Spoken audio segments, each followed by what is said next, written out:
Fala pessoal, mais um videozinho rápido aí do canal Lira Rafa. Vou deixar uma dica para vocês aí.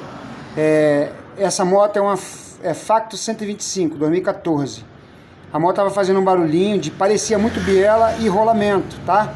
E nós abrimos o motor todo, certificamos alguns rolamentos, trocamos alguns rolamentos, mas quando a gente estava começando a fechar, a gente percebeu que a cremalheira estava folgada, esses parafusos, tá bom? Então fica a dica aí.